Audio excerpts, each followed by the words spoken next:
Уважаемые коллеги, доброе утро. Начинаем работу нашей школы. Но прежде чем начать работу нашей школы, я хотела бы поздравить всех с национальным праздником, Днем защитника Отечества. Праздник исторический, начинался он как День Красной Армии, это я объясняю нашим гостям. Потом он стал Днем Советской Армии. Сегодня он у нас приобретает гендерную окраску. Поэтому это день всех мужчин в нашей стране сегодня. Я желаю нашим мужчинам мужества. Мы всегда помним, что мы защитники нашего Отечества, нашего дома, здоровья, творческих успехов, новых открытий и хорошего настроения. И второй праздник сегодня у нас – это лекция профессора Саймона Диксона. Пожалуйста, вам слово. Thank you very much. Thank you. Yesterday, in his opening address, Dmitry Alexeyevich made one important remark. Well, he made several, but of the several important remarks, one stood out. And that is that in his work, he likes to put Russian history in a wider European context to see the variations that are possible. And what I want to do today is exactly that. I would like to try to explore new ways of thinking about the monarchy and the court in Russia in the light of wider approaches taken by European historians. So I promise you, I will get to Russia about halfway through the talk, okay? But first of all, I'm going to start where everybody has always started, at the court of Louis XIV of France. Louis XIV, you have to remember, is a very small person, 5'3". But the pictures make him look bigger. And that's an important part. I mean, we're representing a small figure as a remarkable transcendent figure. Louis, of course, is famous above all for creating his palace in Versailles. Printed here with a nice contemporary view of the gardens, and here in a picture you can all still see. And virtually everything I'm going to say today, virtually everything, relates in some way to how we understand Louis XIV and Versailles. And broadly speaking, there are two ways of approaching the problem. One is conceptual, and the other is empirical.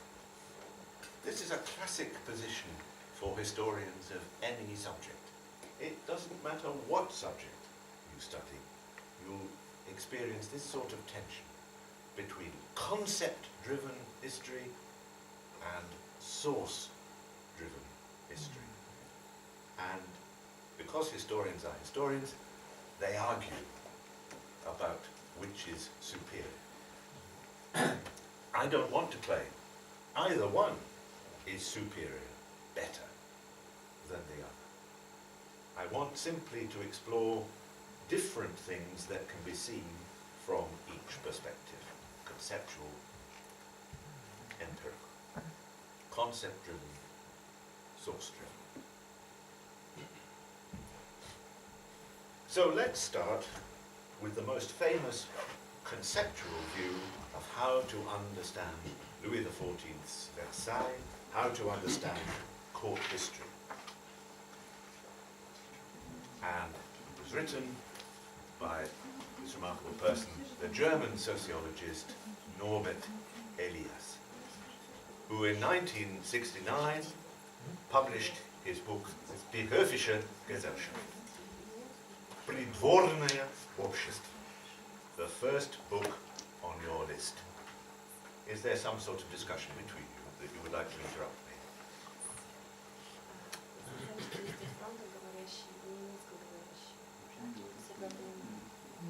That doesn't matter. you just listen, and you'll find out everything that you need to know. All right? You don't need to know any German, and you don't need to know any French for this. Okay? So, in this case, die höfische Gesellschaft, the court society, придворное общество, which is the first book on your reading list in the program.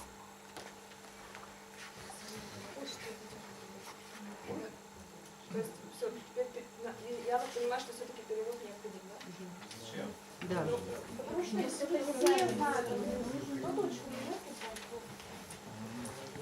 да, надо принять решение, конечно, потому что, конечно, кому надо. Всем надо. Потому что, к сожалению, синхронный перевод у нас невозможен, если последовательно это... Просто, может быть, тогда, как там, кто не знает, да, допустим, при ним одного человека присутствует, который знает... Нет, ну это нереально, нет. Еще раз, синхронный перевод я, к сожалению, обеспечить не смогу. Шумно можно шепотом. Нет, надо, чтобы подняли руки, кому надо, если Надо поднимать руки. Перевод нужен. Нужен перевод. Перевод нужен. Ну, хорошо. Does that mean you want me to start again? Надо все сначала или... Сначала, то есть, что начиная с Людовика XIV. So can we start? We can keep going from here. Is that right? Юля, Да. just sorry for interruption. Все-таки, вот как мне кажется, лучше сформировать какой-то вот участочек, куда сядут все, кому нужен перевод. Потому что тогда, может быть, ты успеешь что-то, а в это время остальные смогут спросить. Так будет более... Коллеги, у нас времени достаточно. Конечно. Мы можем перенести дискуссию на вторую половину дня.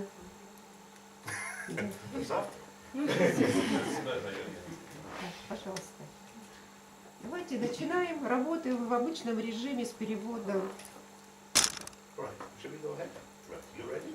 So, shall I take it sentence by sentence? Just general. maybe several sentences and then I'll translate. That's very brave of you. Оперативная память пока свободна. Right. Well, let me start. Let me start with Norbert Elias, German sociologist and theorist of court society. Давайте начнем с Норберта Элиаса, немецкого социолога, специалиста по королевскому придворному обществу. Да. Юля, перед этим было сказано, что существует две концепции интерпретации, два подхода. Один концептуальный, другой эмпирический. Вот Норберт Элиас – это первый путь сделать концептуальное рассмотрение, чтобы понятно было вся лекция. Я поняла, была где-то здесь. Shall I start again? Let me start again. Let me start again, and then you will all be happy. Otherwise, this will be shown on comic television for many years to come. And that would be unfortunate. All right? So let's assume nothing has so far happened. You have just eaten breakfast. I have just got up. We now start the lecture again. Начинаем все сначала. Представим, что ничего не было. Yesterday, when he addressed us all, Dmitry Alexeyevich made one important remark. One of several important remarks. Вчера, когда Дмитрий Алексеевич выступал, он сделал очень важное замечание, хотя он делал другие важные замечания о том, что он желает поместить свое исследование в общеевропейский контекст. Thank you. And that is exactly what I'm trying to do today. I want to put the ways in which historians approach the history of the monarchy in Russia in a wider European context. Именно этому будет посвящена лекция, поскольку я бы хотела поместить историю России в общеевропейский контекст. Thank you. And broadly speaking, there are two ways of doing that. Существует два подхода для того, чтобы это сделать. One is conceptual and the other is empirical. Концептуальный подход и эмпирический подход. Now that, of course, is something that you will be familiar with in every kind of historical inquiry, but it applies particularly to what I have to say today. Такие подходы могут быть применены к различным исследованиям, но я хотел применить его непосредственно к теме нашего разговора, нашей лекции. Now, to some extent, these two ways of thinking about the subject exist in tension with one another. They're competitive.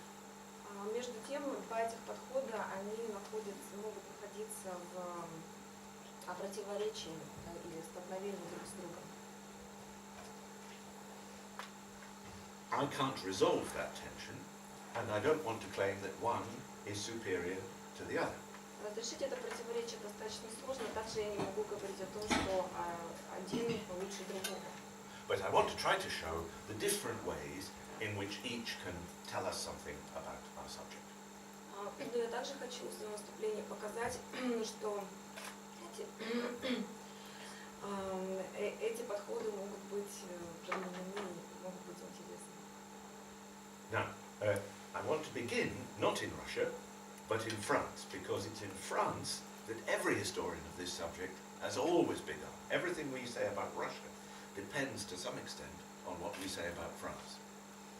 Я бы хотела начать разговор с опыта Франции, поскольку любой исследователь, который говорит о власти и абсолютизме, он начинает с изучения французского опыта, французской истории. And in particular about Louis XIV and his court at Versailles.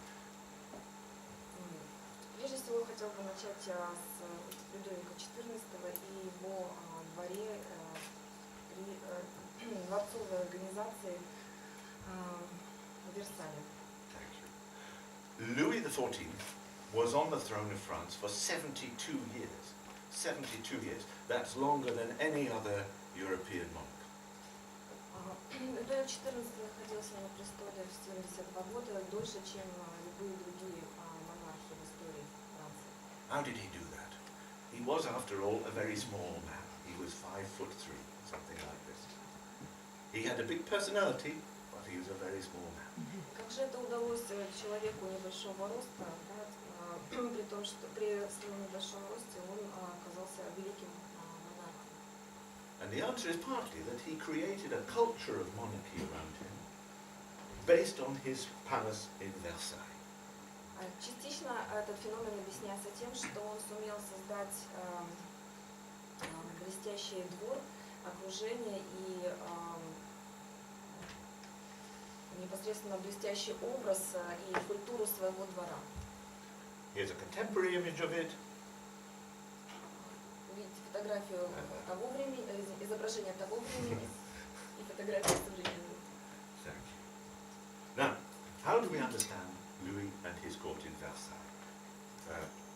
I want to turn to the classic interpretation of this by the German sociologist Norbert Elias. Для того, чтобы понять этот феномен двора, Версальского двора Людовика XIV, необходимо обратиться к исследованию классического Норберта Элиаса, германского социолога. Let me tell you something a little bit about Elias, a little bit of biography. Несколько слов о биографии и научном пути Элиаса. Yeah. Now, Elias is German, as I've said, of Jewish descent, born in 1897. And he had to leave Germany when the Nazis came to power in 1933. Элиас немец еврейского происхождения, он родился в 1897 году в Германии и был вынужден бежать. That's right. Бежать уже после того, как нацисты пришли к власти. And he fled to Paris first, and then to London. Сначала он уехал в Париж, а затем в Лондон. And from 1935, spent the rest of his long life mostly in Britain. И с того самого момента, с 1935 года, он провел остаток своей жизни в Великобритании. Yeah, he died in 1990 in Amsterdam, actually. И он скончался в 1990 году в Амстердаме. Now, the striking thing about Elias is that he didn't get his first permanent job until he was 54. Примечательный тот факт, что он так и не смог получить постоянное место работы до достижения возраста 54 лет. There's hope for us all. And he published most of his books very late in life. И большинство его исследований были опубликованы уже в достаточно преклонном возрасте. His greatest work, The Civilizing Process, was first published in 2 volumes in German in 1939. Его первая значительная работа была двухтомник The Civilizing Process. Процесс цивилизации. On the process of civilization. Call it that. Процесс установления цивилизации был опубликован в 1937 году. And republished then, 30 years later. And it was really only then, in the 60s, that anybody read him. So this is a man who becomes famous late in life.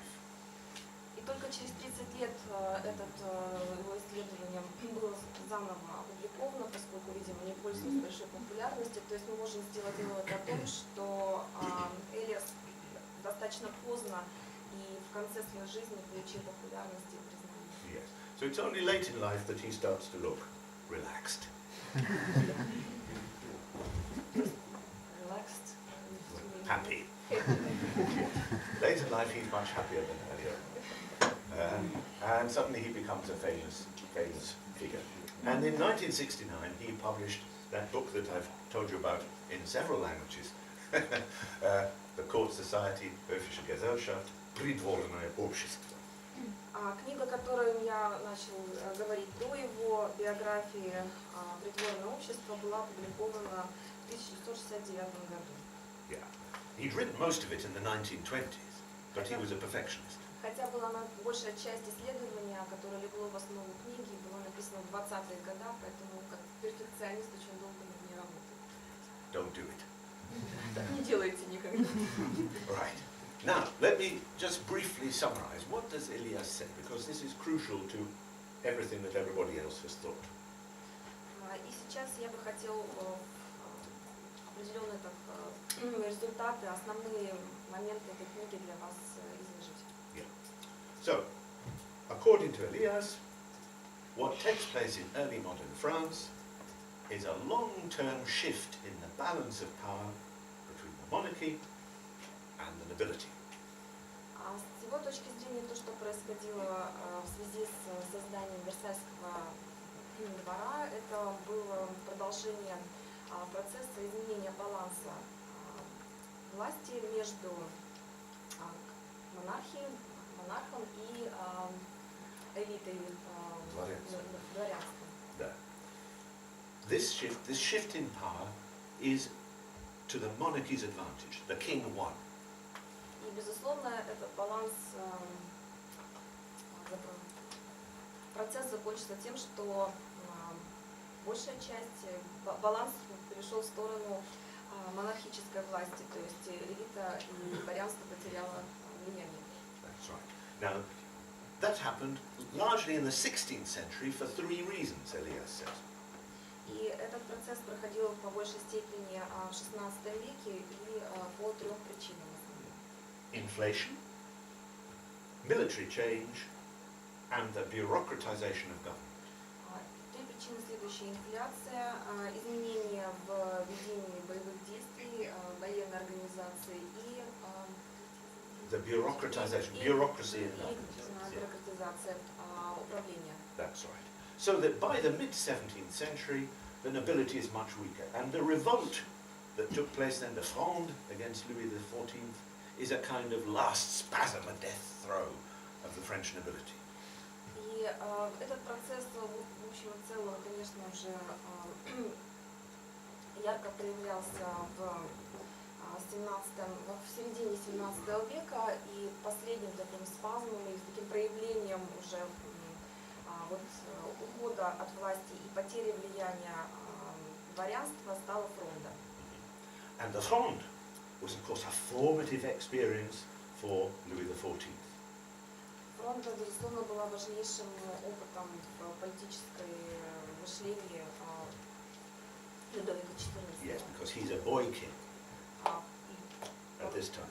Да, И к тому же в это время, когда он переживал фронту, он был ребенком, и это оказало большое воздействие на его образ мышления. So Elias says that that's why Ludwig XIV builds up the court at Versailles. That's the reason for it. То есть это была важнейшая причина, почему Людовик XIV сделал ставку на создание вот этого двора в Версале. He wants to make the nobility increasingly dependent on him. Он хотел заставить дворянство и элиты быть наиболее зависимым от него, напрямую зависеть от монархии и от него лично. So he makes them dependent on him for favors, for particular gifts, for particular status, for particular rewards. Он хотел, чтобы дворянство полностью зависело от него, но в обмен на те привилегии, те дары, которые исходили непосредственно от него. So in other words, what's happening is the nobility are competing with each other for, as it were, vertical links with the monarch. They're not united in horizontal links with each other. They're not a powerful social group. They're divided in order to achieve favor from the king. То есть основная идея заключалась в том, чтобы заставить дворянство бороться за влияние на монарха, таким образом заменить возможность объединиться, да, по горизонтали, объединиться полностью, а соперничать между собой по вертикали за влияние непосредственно на монарха. And in order, of course, to achieve all those favors, it costs them money. They have to spend a lot of money on clothes, on all sorts of attributes, on their entourage. This is a very expensive thing. To be a courtier costs you a lot of money. И немаловажным фактором, чтобы достичь этого, стало как раз-таки пребывание при дворе, поскольку это дорогое удовольствие. Пребывание при дворе требовало очень больших расходов на наряды, на антураж, на прочие вещи, и, безусловно, это было таким важным фактором, который способствовал реализации замысла Людовика. So because of the enforced splendor at court, then the nobles come under increasing strain. Из-за того, что дворянство было вынуждено тратить деньги на присутствие при дворе, это... The nobles come under increasing strain. Да, то есть это как бы было таким дополнительным способом привязать их ко двору. That's right. In other words, the court, according to Elias, acts as a way of disciplining the nobility, subjugating the nobility. То есть фактически вот, пребывание при дворе было таким способом дисциплинировать их, да, и подавить дворянство. Now, it's quite a simple sort of theory, that, and it's had a very influential impact on the way historians think. Вот это достаточно простое и очевидное объяснение оказалось весьма влиятельным и было воспринято многими историками. The problem with it, of course, is that it all turns out to be more interesting and more complex than that when you start to look at it. Let's explore some of the weaknesses in Elias's theory. Но несмотря на свою влиятельность и простоту, все-таки есть определенные сложности и моменты, и давайте посмотрим все-таки, какие здесь есть ограничения и несостыковки. Now, first of all, as I said, Elias is not an historian, but a sociologist. Прежде всего, Элиас не историк, а социолог. He's not interested in the court in itself. He's interested in the court, the role the court played in long-term social change. И он был в своем исследовании больше сфокусирован не на дворе самом, как феномене как таковой, а на том влиянии, которое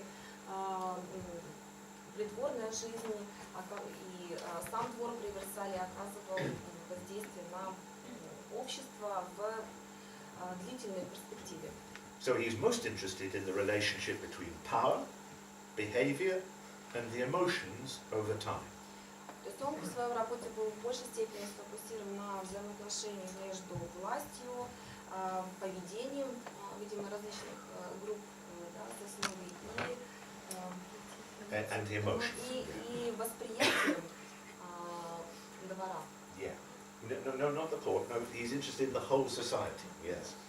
That's the whole point. He wants to trace ways in which society, after the medieval period, changes its standards of violence, sexual behavior, table manners, all these things.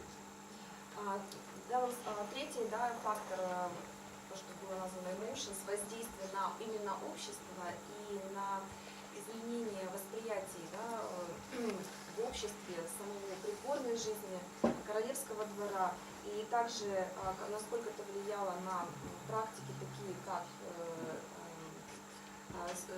сексуальное поведение или межполовое, sexual. Yes, that's right. The idea is ultimately, you see, he thinks that court etiquette has a big influence on wider social change. То есть каким образом королевский этикет влиял на поведение в обществе, на модели поведения в обществе, начиная с романтических и не только романтических, а также вопросов одежды, моды и, видимо, table etiquette, даже восприятие. Yes, the point he's talking about in the civilizing process, you see, is the idea that our behavior becomes less openly revolting. We develop standards of shame. We become ashamed of our bad manners over the course of centuries. То есть даже это, насколько это влияло на мораль, то, что считалось приемлемым, хорошим, неприемлемым, плохим и хорошим. Yes. You're always anticipating what I'm about to say instead of what I just said. The point about the court is that it's just a pivot around this much bigger social change. And for Elias, he's interested in wider society. The court is merely a small pivot of change. То есть для Эллиота самое важное было воздействие практик при Версальском дворе на общество в целом. Yeah. In the whole of Europe over 6 centuries. Yeah, okay. So he's not writing about Versailles or about Louis XIV. He's writing about social change over many centuries. Yeah. То есть в большей степени интересовало, каким образом это происходило не в самом Версальском дворе, насколько это влияло на само европейское общество на протяжении европейских стран на протяжении длительного времени. Now, that means he doesn't know very much about what happens in Versailles. His actual knowledge of the court in Versailles is rather limited. Таким образом, он вообще-то не имел, может быть, глубокого представления о том, что происходило непосредственно в Королевском дворце Версаля, и каких-то деталей больших не знал и упускал. Right. Now, what happens then when historians, like us, start to examine the Elias thesis on the basis of wider evidence? What happens when historians who know something start to pull his thesis apart? И что же тогда произошло, когда историки, которые знали эти детали и знали очень многие вещи, которые Эллиот не знал, стали его теорию опровергать или исследовать? First of all, it becomes clear that the nobles were not completely disciplined by the king. Прежде всего выяснилось, что дворянство не было настолько дисциплинировано присутствием на Версальском дворе. They negotiated their position, albeit on the king's terms, but they negotiated their position with him. Кроме того, для того, чтобы занять пост, требовалось проведение переговоров с королем, и это был предмет торга. Yes. So, in other words, this is a relationship, not a domination. То есть говорить о доминировании короля и то, что именно используя вот этот механизм присутствия при дворе, он мог доминировать, все-таки не приходится. Secondly, it emerges that the court was not only an instrument, not merely an instrument for disciplining the nobles, it was a lot of other things as well. Кроме того, очевидно, что двор не был только инструментом подавления, да, это еще был такой механизм, который можно было использовать по разному назначению. It was the center of government of the kingdom. Двор все-таки был сосредоточением государственной власти, это было правительство французского королевства. It was the place where he conducted his foreign policy. Here he is towards the end of his life with a visiting Persian embassy. Двор выступал также фактически своеобразным министерством иностранных дел, местом, где проводились приемы официальных делегаций и послов. Yeah, well, it wasn't a ministry. It was the place. It was the place where these negotiations Это took было place. место, Yeah. в котором проходили переговоры. Yeah. And of course, it was an institution and a social organism in its own right. И, конечно, это был институт в смысле социального организма, социальной системы. Yeah. So in Versailles, at its height, for example, there were about 20,000 people. Одномоментно в Версале были времена, когда там проживало 22 тысячи человек. Something like that. So it's a proper institution we're considering, with its own rhythms, daily, weekly, monthly, annual. То есть это действительно был большой социальный организм со своим ритмом жизни, со своим ежедневным, еженедельным, ежемесячным расписанием и ритмом жизни. Yes. Secular ceremonies, ecclesiastical rituals, and of course sports. Там практиковались различные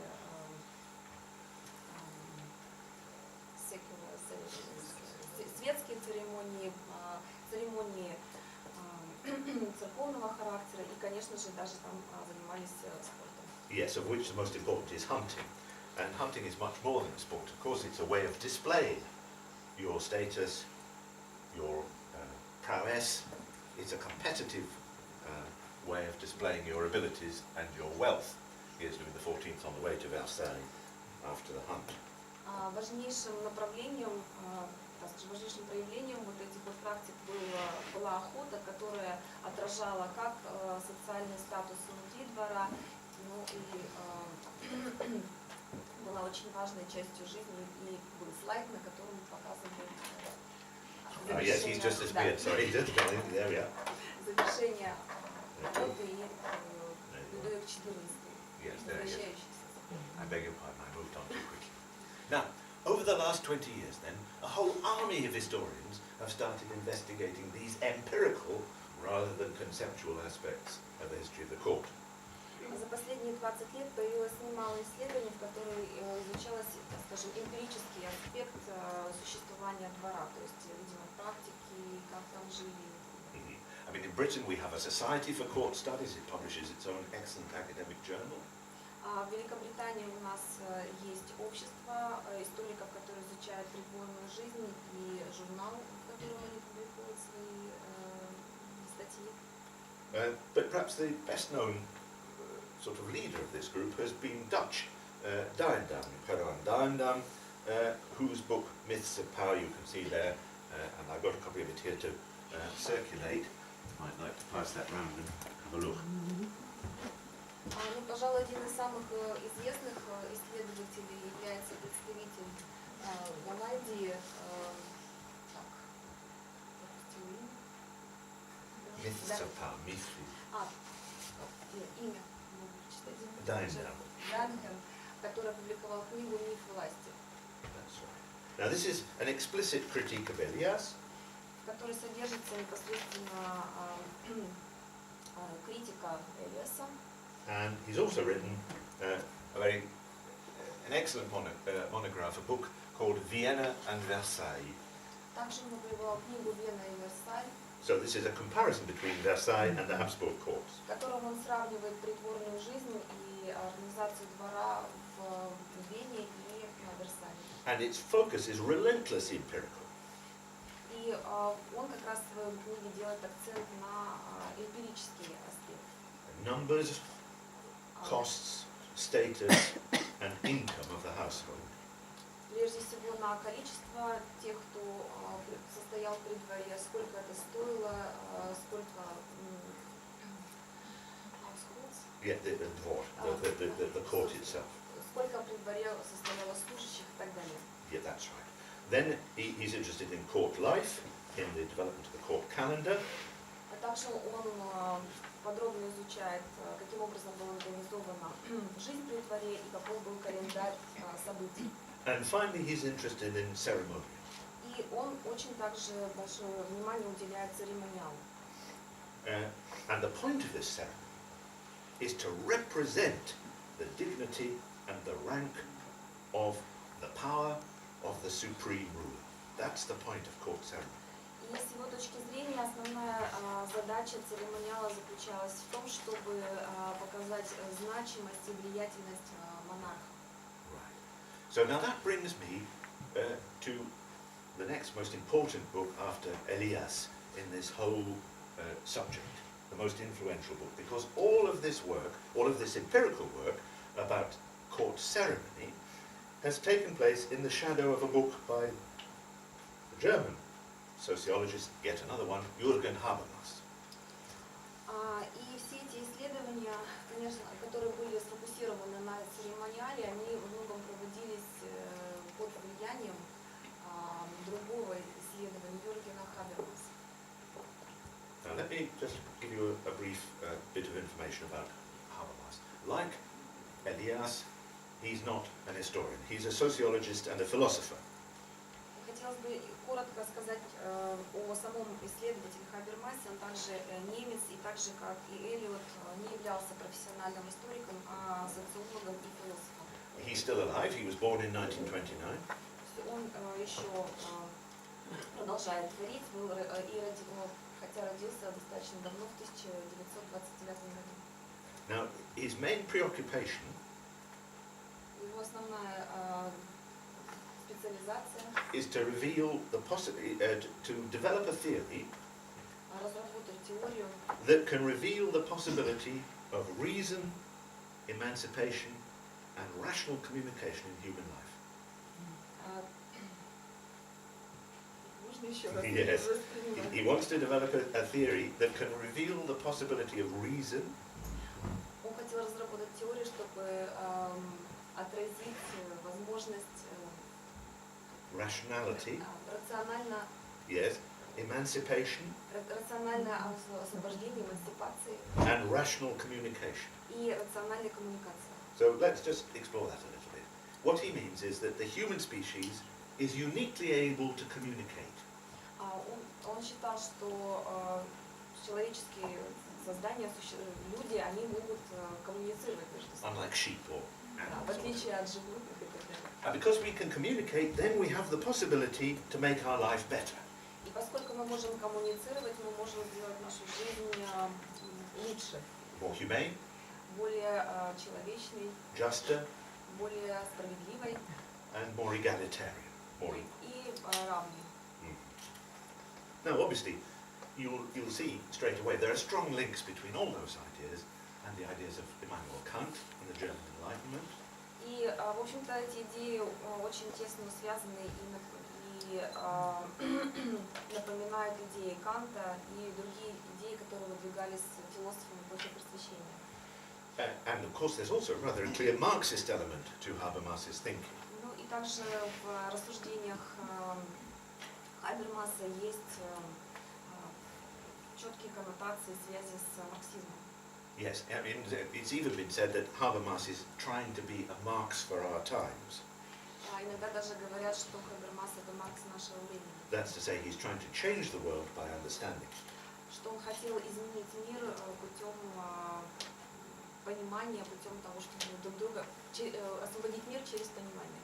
So he's not an historian. He's trying to work out what's wrong with our world and then make it better. Хотя он не был историком, он хотел понять, что не так с нашим миром и как можно сделать его лучше. But one of his books has a very strong historical thesis to it. И одна из его книг имеет очень такое серьезное историческое основание. You can see the German title there. In English, it's Structural Transformation of the Public Sphere. This is a book about the public sphere. И книга, о которой сейчас будет идти речь, это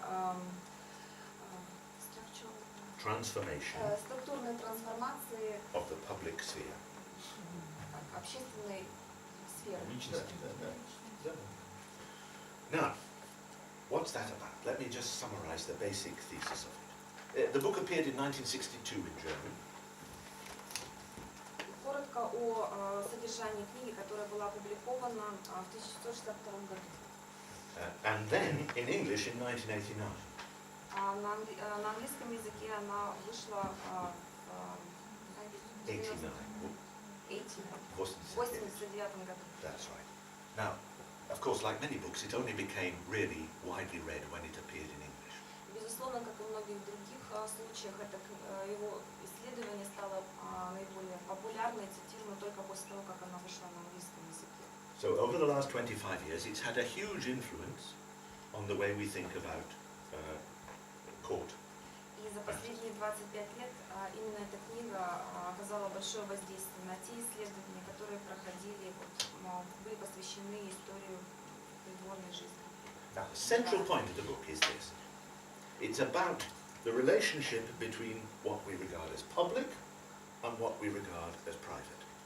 И прежде всего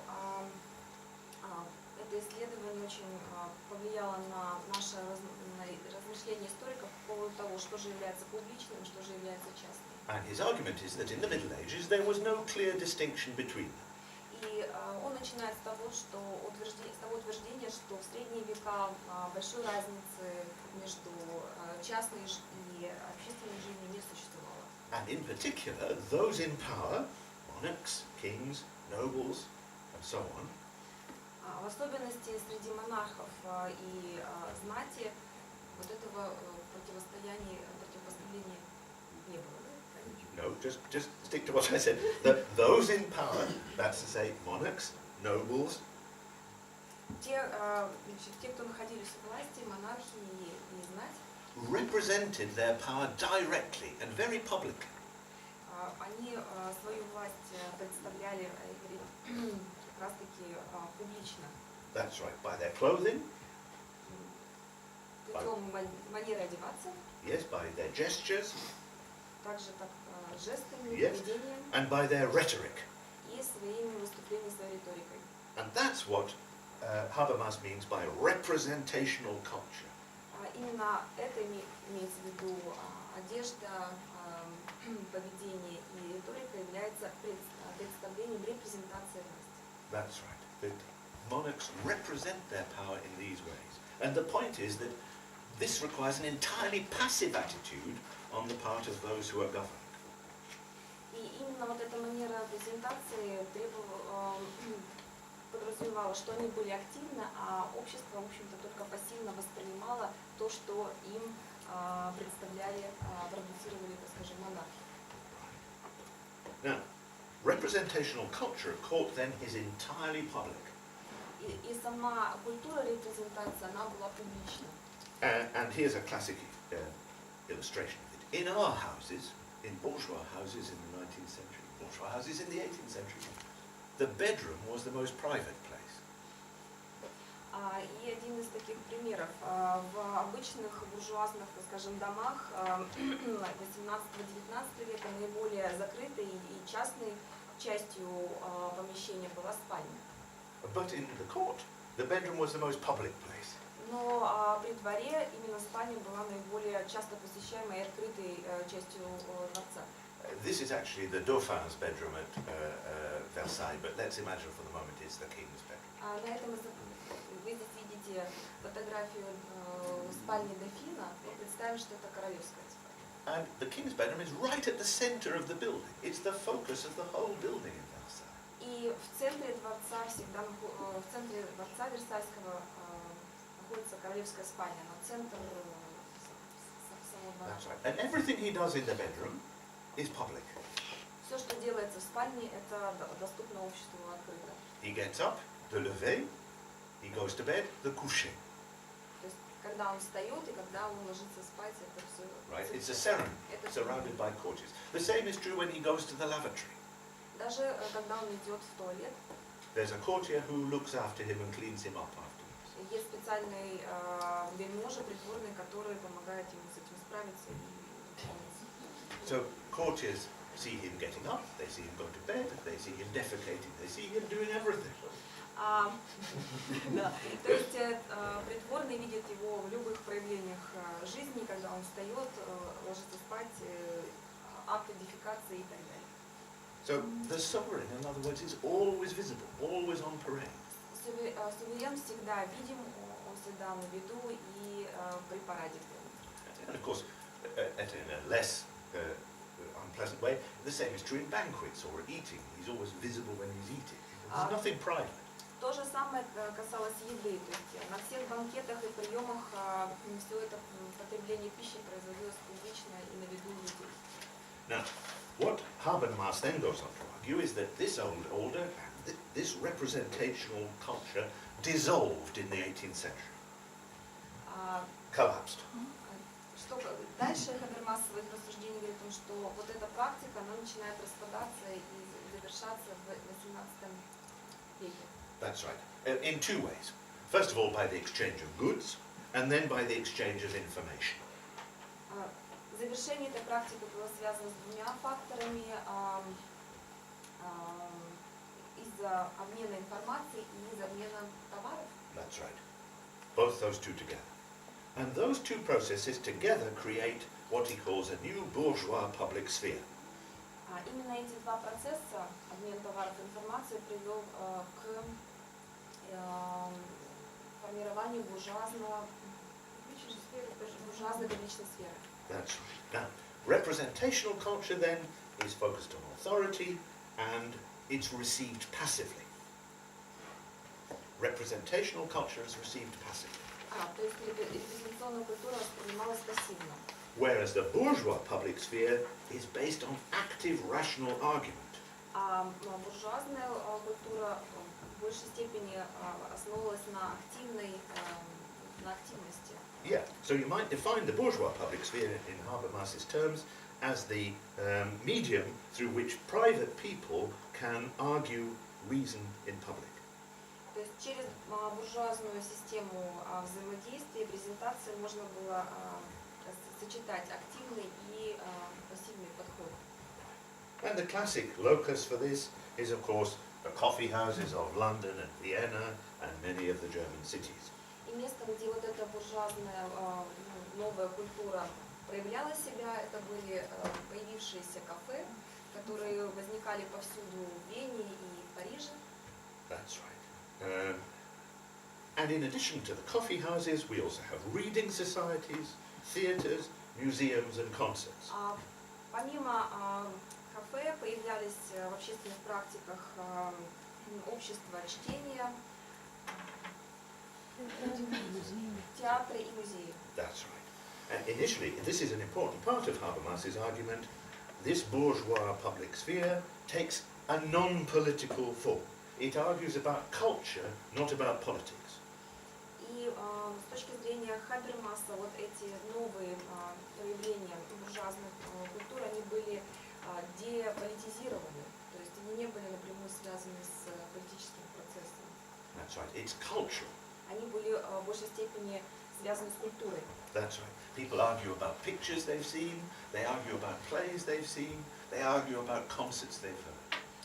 Именно там, вот в этих новых местах проявления буржуазной культуры, они обсуждали те пьесы, которые они видели, те книги, которые они прочитали.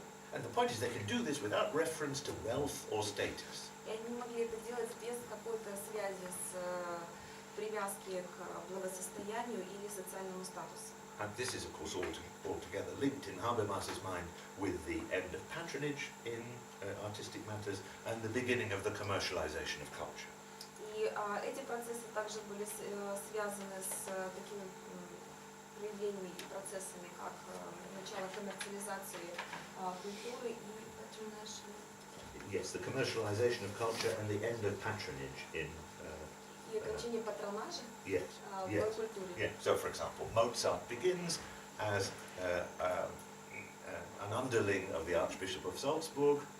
То есть когда просто культурный деятель был обязан, чтобы творить, быть связан с каким-то политическим деятелем. That's right. Моцарт и And the Archbishop of Salzburg.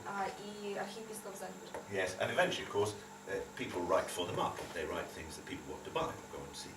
То есть именно в это время появляется практика, когда произведения писались вот для того, чтобы на продажу получать. Общество оценило общество. Это система патронажа. That's right. So that's... Sorry? Патронажа. You all right? Патрон, должен быть патрон. Yeah. Right, well, that's broadly speaking what Habermas wants to argue then. Representational culture gives way to the bourgeois public sphere. Итак, Хабермас говорит о том, что вот эта репрезентационная культура создается и на первый план выходит буржуазная культура. And a passive view of politics gives way to an active one. И, соответственно, пассивное восприятие политики сменяется активным восприятием политики. Now, what can we say about that? Well, there are three possible critical points we can make. Мы можем сделать три критических здесь замечания. The first one has to do with chronology. Первое касается хронологии. Habermas says that the public sphere first will discuss culture and only then go on to discuss politics. Хабермас считал, что сначала изменения касались культуры, а затем политики. But in England it was the other way round. Но в Англии все было наоборот. So if you look at the 1640s and 50s, in the English Civil War, there's quite a lot of public discussion of politics before they got around to discussing pictures and concerts and museums in the 18th century. Если обратиться к истории Великобритании и гражданской войны, то здесь мы видим, что сначала обращались к политическим, обсуждали политические проблемы, лишь только затем это нашло отражение в культуре и в произведениях искусства. There's a good article about that by my friend and colleague Phil Withington in the American Historical Review, 2007, American Historical Review. Именно этому аспекту посвящена статья моего хорошего друга Филиппа Уиллингтона, которая была опубликована в 2007 году. Yeah, 2007. Yeah. But the most consistent sort of critique of Habermas in this respect is a marvelous book which I'm going to pass around now by my former teacher and very good friend Tim Blanning, who you can see there. This picture was taken 10 years ago. I'm actually godfather to his daughter rather than his son. There we are. Наиболее последовательная критика концепции Хабермаса содержится в книге моего учителя Томаса Бланнинга. Yes, Blanning, that's right. He's on your list. He's just retired as professor of modern European history in Cambridge. Который только что ушел на пенсию с своего поста на кафедре в Кембриджском университете. Right. Like Louis XIV, he's a man of moderate height. Как и Людовик XIV, он человек среднего роста. And very large personality. И, конечно, очень значимая, большая личность. And this book, which I'm passing around, The Culture of Power, which is on your list, has two big theses. И в той книге, которую сейчас вы можете посмотреть, сформулировано два основных тезиса. First of all, the public sphere was plainly not confined to the bourgeoisie. Прежде всего, публичная сфера, она была не только завязана и связана с буржуазией. On the contrary, it was populated largely by nobles, clerics. Более того, в политическом, так скажем, процессе принимали участие и представители знати, дворянства и духовенства. And the second thing is that the public sphere was not necessarily in opposition to the established authorities. И публичная сфера, она никогда не обязательно была связана с противостоянием монархии. For Habermas, that is a crucial point. For Habermas, the public sphere is inherently opposition. Для Хабермаса же публичная эта сфера, она всегда была в оппозиции, воспринимала как в оппозиции монархии. The point that's emphasized by Tim Blanning точка зрения, которую подчеркивает Тим Бланнинг, is that all kinds of opinions can be expressed in the public sphere. Что любые точки зрения могли быть провозглашены и проявлены вот в общественной сфере. So, if you take all these three criticisms together, chronology, class identity, and as it were, class conflict, they are essentially the Marxist elements in Habermas. Если мы возьмем все вот эти точки зрения, моменты, которые критиковались в концепции Хабермаса, то есть классовый подход, Yes, all these three criticisms: chronology, Хронология, class identity, классовая идентификация and class conflict. и классовый конфликт. Yes, they're all essentially Marxist elements in Habermas, and if you take them out, you're left with a very good thesis. То есть это те, которые были напрямую связаны с его вот марксистским подходом. И если эти три элемента изъять из его теории, то Then it's a plausible and workable thesis. это вполне уже приемлемая теория. And this is what, yes, and this is what Blanning wants to emphasize in the culture of power. И именно этот момент Ленин хотел подчеркнуть. Now, for Blanning, therefore, monarchs are not necessarily opponents of the public sphere. They're not necessarily resistant to it. Для Бланинга, собственно, монархии не обязательно находятся в оппозиции, в противостоянии публичной сфере. On the contrary, there's a very real sense in which some monarchs could be said to have created the public sphere. Наоборот, он считал, что в определенных случаях монархии даже создавали эти публичные сферы. Or at least encouraged the formation of the public sphere. Или, по крайней мере, стимулировали, способствовали созданию вот этой публичной сферы. Why? Because they needed it as a channel for the propagation of their enlightened reforms. Вот прежде всего это было необходимо для того, чтобы пропагандировать и содействовать своим реформам в сфере, так скажем, в духе просвещения. That's right. So, if you have a look at Blanning's book, you'll see the German version of representational culture. This is the Residenz at Würzburg.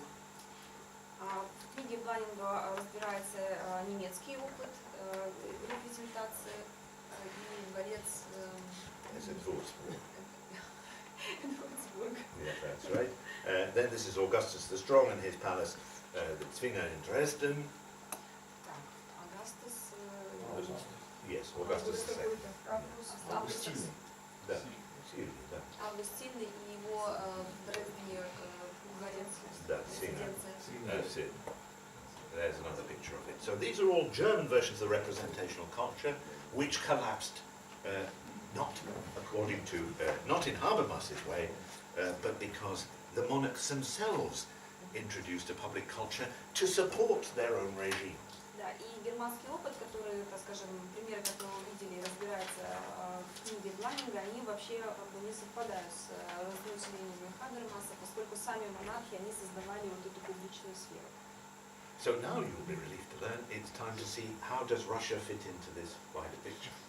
Теперь мы можем посмотреть, как же все-таки Россия вписывается вот в эту общую картину. Yes, you're too nice to translate the jokes. Right, here we are. And I suppose the best known writer on this subject in the Anglo-American world, and he's been very influential in Russia, is Richard Wharton. И, пожалуй, одна из самых известных влиятельных книг на эту тему – это книги Ричарда Уортмана. Scenarios of Power is in 2 volumes, and that's been translated into Russian.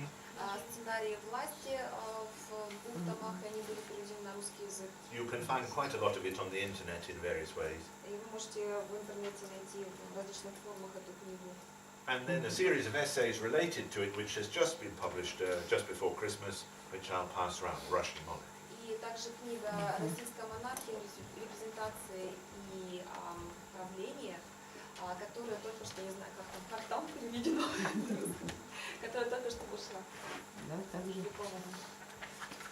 Now, Richard is just retired as Professor of History at Columbia University. Он, автор Ричард Уортман, только что также покинул свой пост в Колумбийском университете, кафедру в Колумбийском университете. Let me now say something about his approach. И теперь я бы хотела несколько слов сказать о его подходе. Now, like everybody I've been describing so far, the important thing for Richard Wharton is to see monarchy not simply a succession of individual rulers. Значит, его подход, так же как и у других, связан с тем, чтобы посмотреть на монархию с другой точки зрения, не рассматривать монархию только как процесс передачи власти от одного лица к другому. Yes, with rather odd personalities, or idiosyncratic personalities. То есть не просто как на Yes, странные, yes. то есть на как Yes, that's передача right. власти от одних странных людей к другим. That's right, exactly. But instead to see it as a whole institution and political culture. И посмотреть на монархию как институт и проявление политической культуры. So here is an historian, who really is an historian, but whose work is nevertheless informed by sociological insight. Ричард Вортман историк, но тем не менее это историк, на которого в большей степени повлияла и социология. And he too is anxious to show that the monarchy was an active agent in Russia's political experience. И он очень хотел в своих исследованиях показать, что монархия была важным элементом и важной частью в политической жизни. So, like Blanning, in other words, here's the monarchy not as reactive and passive, but as active and influential. Он так же, как и Бланинг, считал, что монархия это была не такая реакционная часть, да, проявления, а это все-таки была активная сила в политическом процессе. Now, in some ways, there's nothing particularly original about that, because, of course, it's well known that one of the reasons why Russian conservatism has always been so unstable is that the ruler was also the primary reformer in Russia. И, в принципе, этот подход, как казалось бы, неудивителен, но действительно он объясняет вот тот момент, что в России консерваторам всегда приходилось очень нелегко, потому что главным реформатором всегда в обществе выступала, или носителем изменений выступала монархическая власть. Absolutely. Nevertheless, Richard Wortman does have some very original points to make. Между тем, все-таки в работах Вортмана есть оригинальные идеи. And the main one is this, that in Russia, the representational culture, that's what I've been talking about so far, the representational culture introduced by Peter the Great persisted and remained a principal function of the monarchy. И, пожалуй, одна из самых важных идей его заключается в том, что вот эта вот репрезентационная культура, которая была введена Петром I, она продолжала действовать на протяжении всех последующих столетий. Absolutely. So it was not, in other words, as Habermas would say, merely a sort of prelude to some bigger bourgeois public sphere. In Russia, representational culture persisted right to 1917. То есть как раз-таки он опровергает размышления Хабермаса, который считал, что сначала была монархическая репрезентационная культура, а потом идет буржуазная. Здесь же он это опровергает и считает, что в России как раз-таки до 1917 года вот эта культура репрезентационная действовала на протяжении всего периода. Yes, and crucially, even further, Walkman makes a further point that representational culture tried to dominate and to deter the development of an embryonic public sphere. И фактически он считал, что вот эта репрезентационная культура, она действовала на протяжении всего периода и даже тогда, когда в эмбриональном состоянии находилась публичная сфера, публичная культура. So then, for Blanning, the monarch is the creator of the public sphere in Germany, whereas for Wortman, the monarch is the sort of block to the public sphere in Russia. В отличие от Бланинга, который говорил о том, что в Германии монархии способствовали созданию этой публичной сферы, то в России монархии они выступали, они блокировали. Yes, that's right.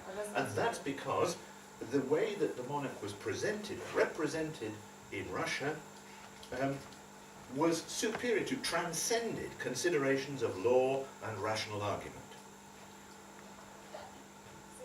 Yes, that's hard, isn't it? Let me find an easier way of saying that.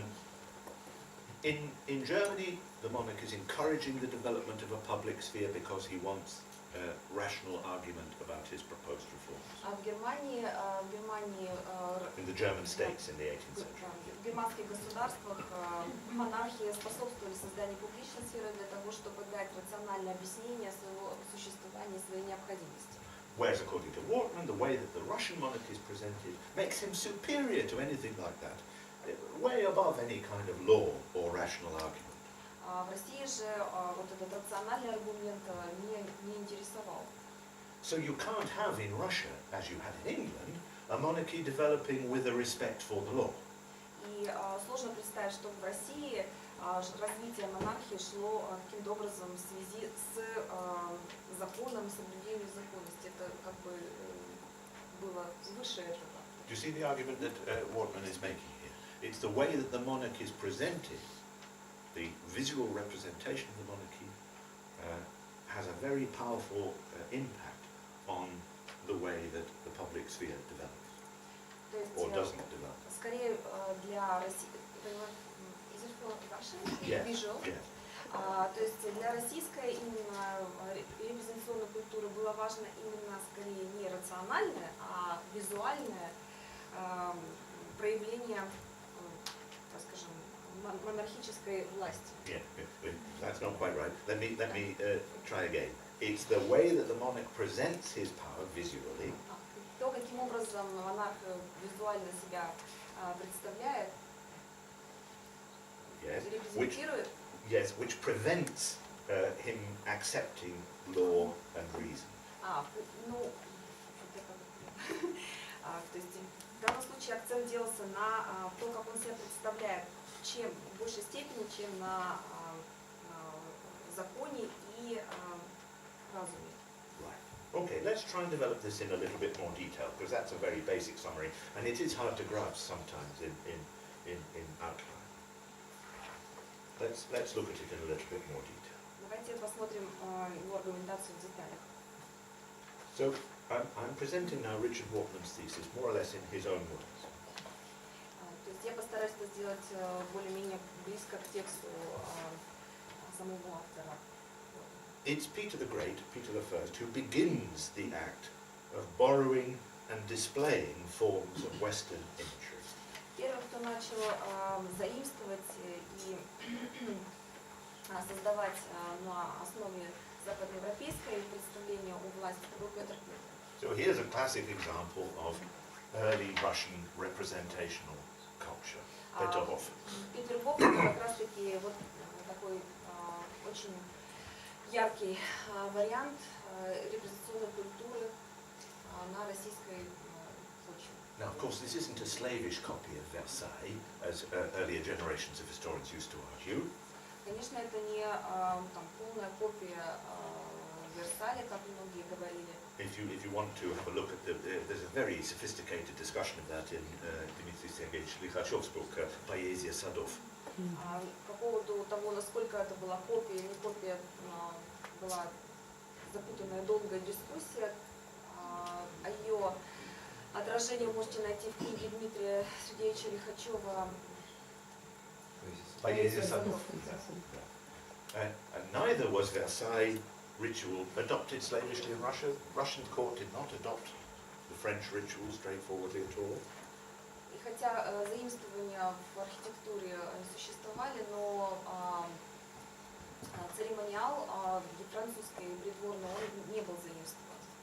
Not wholly at any rate. Not. Полностью не был скопирован. That's right. So, for example, they did not have the ceremonies of the lever and the coucher. Да, церемонии такие, как пробуждение монарха и отхода ко сну, они не практиковались. They did, of course, have the great beds in the major rooms. I mean, Catherine's great salon in the Winter Palace, the main feature of the salon was a huge bed, lit de parade. Хотя, конечно, вот традиция так, акцентирования церемониала, связанная со спальней, она существовала. Например, если говорить о Екатерине II. Yes, her main salon in the Winter Palace. То есть основной как бы салон Екатерины. The main piece of furniture in the salon was a huge lit de parade, a big bed. Если мы посмотрим на мебелировку салона Екатерины в Зимнем дворце, то там акцент делается основная роль на больших кроватях. But this really is symbolic. I mean, she slept in another room. Но это было чисто символически, поскольку она спала в другой with someone else. С кем-то. Right. Now, the main difference, of course, in Russian case is that the nobility is in such a different position. Безусловно, и говоря о специфике процесса, мы можем отметить, что и роль дворянства и элиты была другая, положение. I mean, we began by talking about Versailles in France, where the king's aim was to try to control the nobility. Когда мы начали говорить о Версале, мы говорили о том, что король хотел контролировать дворянство. Because the nobility had all sorts of traditional corporate rights. Поскольку дворянство имело традиционные привилегии и права. Whereas in Russia, of course, almost the opposite was the case. В России же все было наоборот. The nobility has very few corporate rights. Потому что Even to speak in the language of rights is artificial. Поскольку у дворянства практически не было корпоративных привилегий и прав. Yes, and even to use the language of rights in Russian history is artificial. И вообще использование слов о правах во многом было даже искусственно, то есть заимствование. And in fact, much of what the 18th century monarchs tried to do is to try to form an esprit de corps among the nobility. И то, что хотели сделать монархи в России, это как раз-таки создать этот общий дух общности среди дворянства. So that's really one of the major aims of Catherine's charter to the nobility in 1785. Это, собственно, как раз-таки была одна из целей жалованной грамоты дворянству, которую создавала Екатерина, дала Екатерина II. So there are clear differences within Russia. Nobody is suggesting that Russia adopts, representational culture in exactly the same form. Это как раз-таки одни из тех важных пунктов, которые показывают, что Россия не заимствовала репрезентационную культуру, полностью скопировала с Европы. But the most important point that Wortman wants to make is that they did borrow everything from abroad. And this is what he calls his myth of conquest. С другой стороны, Вортман говорит, что, безусловно, очень многое заимствовалось, что он называл myth of conquest. Мифом завоевания. That's right, exactly. Now, what's this myth of conquest? Let's talk about that for a minute. Давайте порассуждаем, что же такое, поймем, что же такое миф завоевания. The idea is that in the absence of native traditions of supreme power, отсутствие традиции местной или оригинальной традиции высшей власти, the Russian Tsars turned to foreign images of rule. В отсутствие этой традиции монархи русские обратились к зарубежному опыту. And by presenting themselves, by representing themselves essentially as foreigners, to differentiate themselves and to elevate themselves above their subject population. Таким образом, обращение к зарубежному опыту было направлено на то, чтобы каким-то образом возвысить себя и отделить себя от общества. Now, Потому что они ведут себя как иностранцы. Right, that's right. Now, this emphasis on the symbolic force of foreignness, of course, is heavily indebted to Yuri Lotman. Да, то есть вот это вот аргумент во многом основан на работах Лотмана, что атрибуция себя к иностранцам, но превышает, дает дополнительный статус. That's right. Now, Whatman doesn't want to say that people in Europe didn't borrow from other places. Of course, everybody's borrowed ideas over the years, especially images of rule. Конечно, это Вортман считает, что это не показатель того, что в Европе никто никогда не заимствовал, потому что заимствование, безусловно, имело место и в Европе. But what he really wants to say is that what's unique about Russia. Но то, что хотел сказать Вортман, что в России уникальность России заключается в том, is that it continued to borrow symbols and images from abroad long after Europe had given it up. So after everybody else has stopped. Как раз таки уникальность заключается в том, что российские монархи продолжали заимствовать вот эти практики уже после того, как в Европе это потеряло актуальность.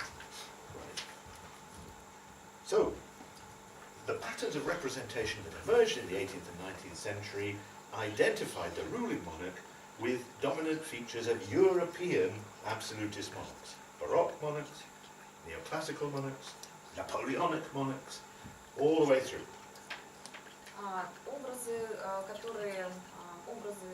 репрезентации, модели репрезентации, которые заимствовались, они заимствовались и в образе абсолютистского монарха, монарха барочной эпохи и даже наполеоновской Yes. эпохи. That's right.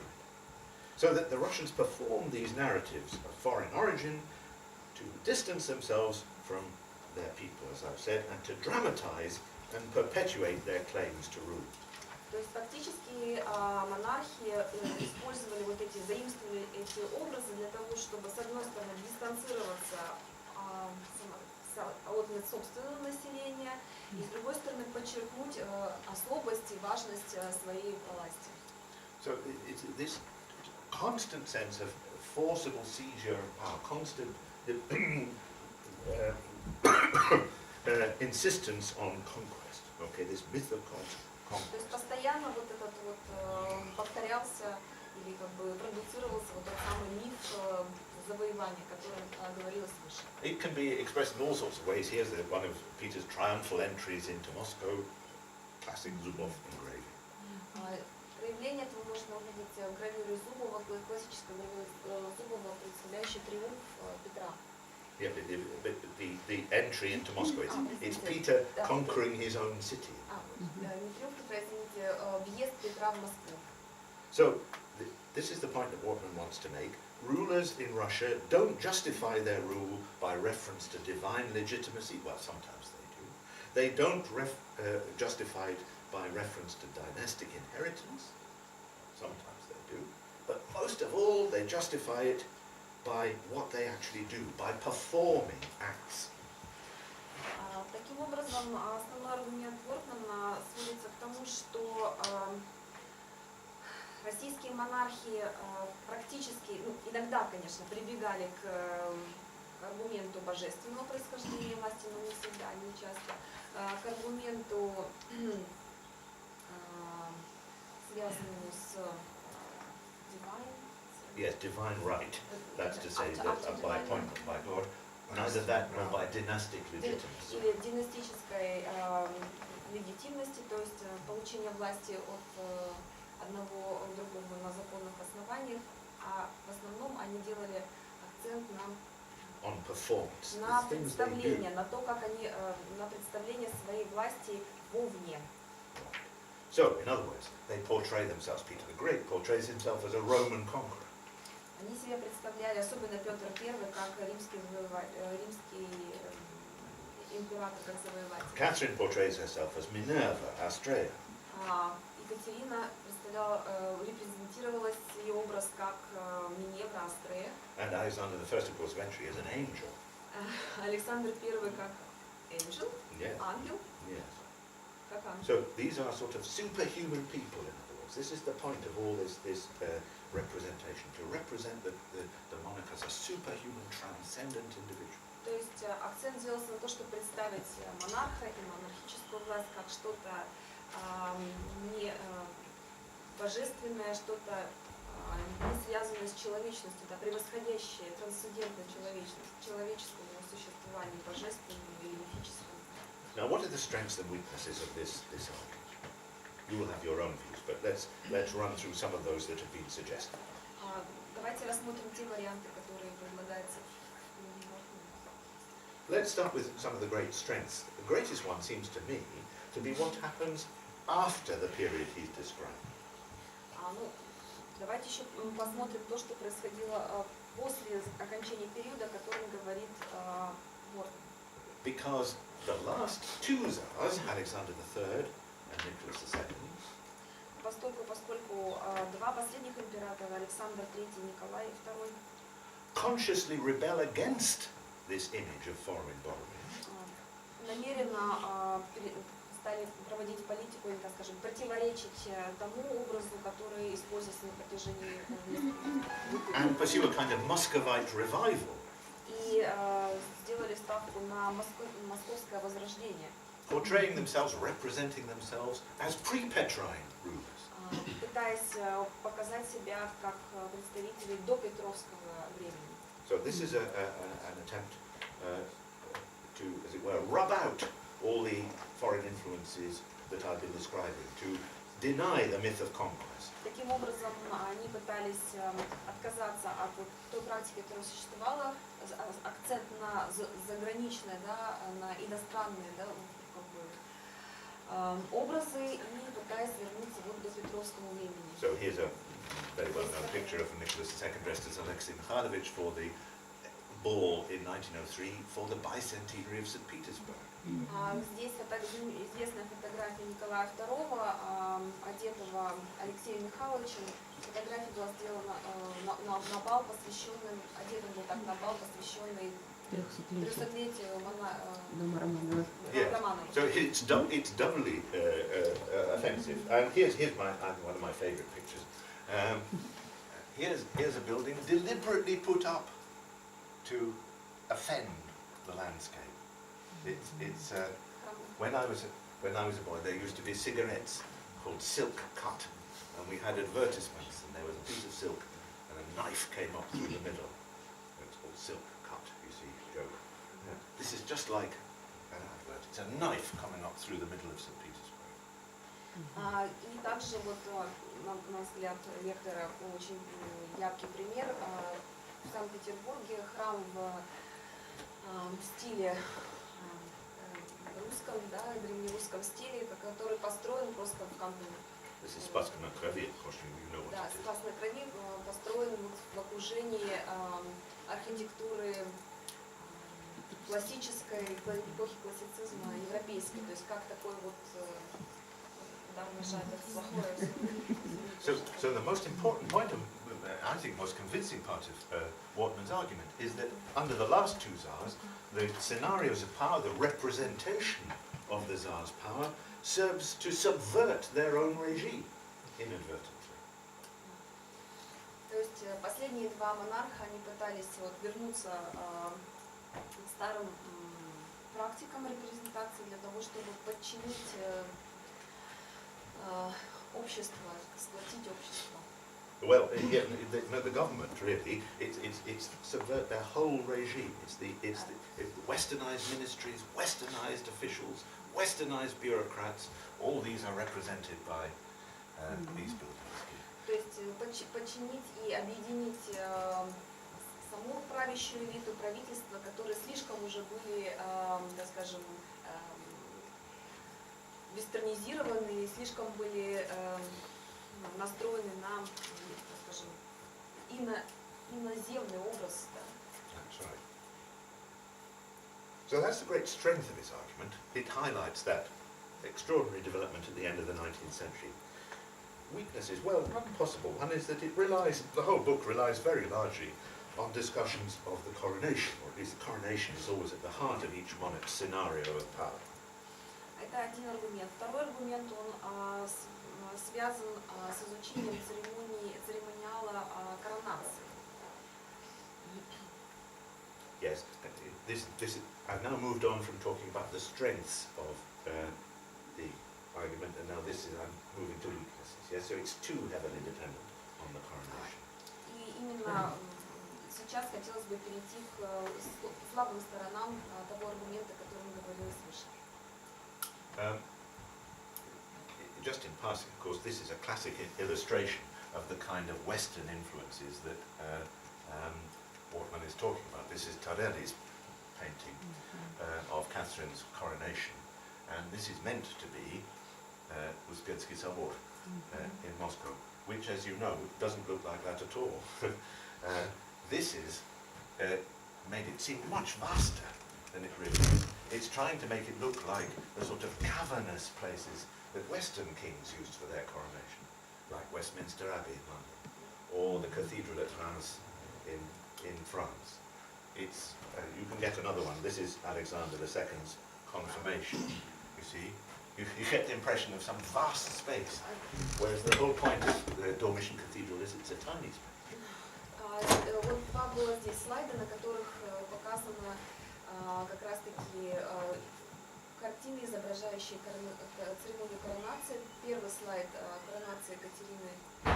Второй вы видите, что хотя место проведения этой коронации это Успенский собор, который, естественно, и меньше, и не такой, так скажем, объемный, и не такой светлый, но здесь, как бы, взяв за основу то место, которое происходит, абсолютно европеизирован, да, модернизирован весь антураж и внутреннее убранство как бы на европейский манер. И второй слайд, он был также изображает коронацию Александра II.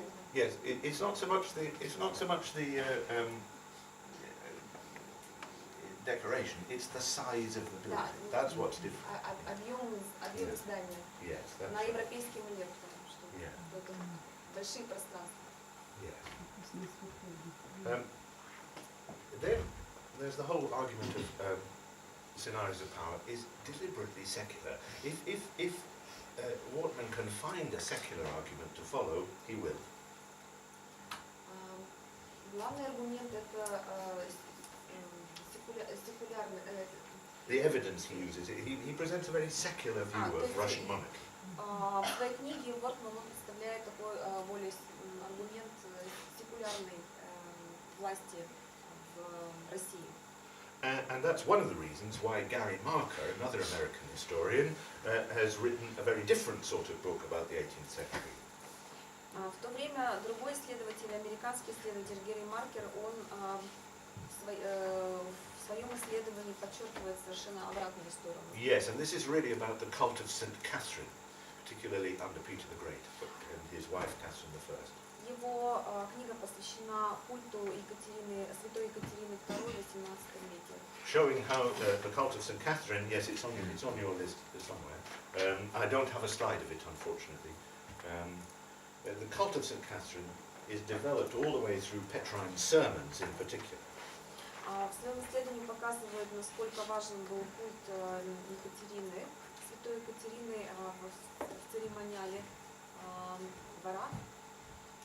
Yes, it's the importance, is the sources, the sermons, the Petrine sermons, Theophan Prokopovich and so on. I didn't get to it yet. Right, okay. It's a different sort of source material. Wortman uses secular sources, Marker uses ecclesiastical sources. И Маркер в своих исследованиях он делал акцент на как раз-таки источники, связанные с религией, и анализировал фактически репрезентацию власти, исходя из этих источников, в том числе и культ, что касается культа Екатерины. So it's a basic enough point. It's a basic enough point. The answers you get depend in part on the sources that you use. То есть получается, что действительно тот ответ, который вы получите, очень тесно связан с теми источниками, которые вы изучаете. То есть если Вортман делал акцент на секулярных источниках, на источниках, связанных с религией, то Маркер на источниках, связанных с религиозными аспектами. Yes. Now, the last point about Wortman really is that this is an extremely concept-driven book. I began by talking about the difference between conceptual and empirical history. Wortman's is very much a concept-driven book. То есть книга Вортмана, она основана на концепции и последовательно ее раскрывает. He is absolutely determined to prove that Russian history has had its own Sonderweg, its own special path. То есть он считает, что все-таки история концепции, концепция имеет большее значение. Most of the historical work about Russia, whether it's written here or anywhere else, is largely concerned with questions of Russian exceptionalism. Очень многие книги, посвященные российской истории, они во многом связаны с вот этим вечным вопросом исключительности российской истории, чем ее можно объяснить и как. Even if they're not directly on that topic, then they're concerned with it in some way. And Richard Wortman is at the extreme end of Russian exceptionalism. And you may well not want to agree with that. И Вортман как раз-таки тоже в своей книге, он активно изучает вот этот феномен, что есть в России особое, в чем ее исключительность. Для него и концепция Yes, it's at the heart of his belief. Now this book is it's an illustration of that belief, really. И его книга это как раз-таки проявление его веры в исключительность России. То есть он тоже исходит из концепции исключительности России. Now, in other cases, we would simply refer to the empirical literature, wouldn't we? We to compare Wortmann's conceptual book with empirical work. После того, как мы изучили вот исследования, которые исходят из концепции, да, нам необходимо, конечно же, разобраться с теми исследованиями, которые основаны на, делают акцент на эмпирических исследованиях. But maybe may break the house. 2 minutes and then I finished. Is that all right? I'm very nearly end. All right? Yeah. Is that okay? That's probably easier than starting and then doing 2 minutes. Yeah. Simply to say that in the Russian case, we don't have the empirical work. Nobody has written. It's bizarre. Nobody has written a history of the court until very recently. Olga Alieva is now starting to work on ceremonial. Paul Keenan in London is now beginning to work on it. But your generation will have the opportunity to work in some huge archives, very, very rich archives, which will allow you to produce the empirical evidence to compare with and perhaps challenge this conceptual framework. Однако, если говорить о втором направлении, в эмпирическом, которое бы исследовало конкретные какие-то проявления, изучал жизнь двора, то надо заметить, что, к сожалению, таких исследований пока не так много. Есть ряд исследователей, начала этим заниматься Агеева, исследователь, и в Англии Пол Кинан. Поэтому как раз-таки перед вами, молодыми исследователями, как раз все перспективы изучать те богатейшие архивы, которые есть, и работать в эмпирическом ключе. It's one of the biggest gaps in the historiography. На сегодняшний момент мы видим как раз-таки пробел в историографии в отсутствии эмпирических исследований. Now, I'm going to stop there, but before I do, I just want to say one thing. I've never given a lecture like this before where I have a translator. И прежде чем закончить, я бы хотела сказать, что у меня еще не было опыта давать лекцию с переводчиком, с переводом. It's actually surprisingly difficult to do. Это оказалось достаточно сложно сделать. But it's even more difficult for the translator, who I think has been absolutely heroic.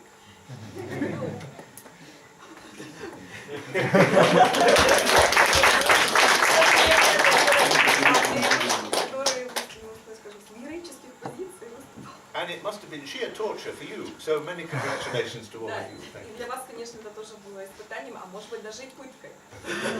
Thank you very much. Спасибо вам. Дорогие друзья, благодарим уважаемого лектора. Сейчас мы сделаем перерыв 10-15 минут, а затем продолжим дискуссию, вопросы ваши, выступления. Пожалуйста, отдыхаем, проветриваем помещение. А может быть, вы еще хотите что-нибудь добавить?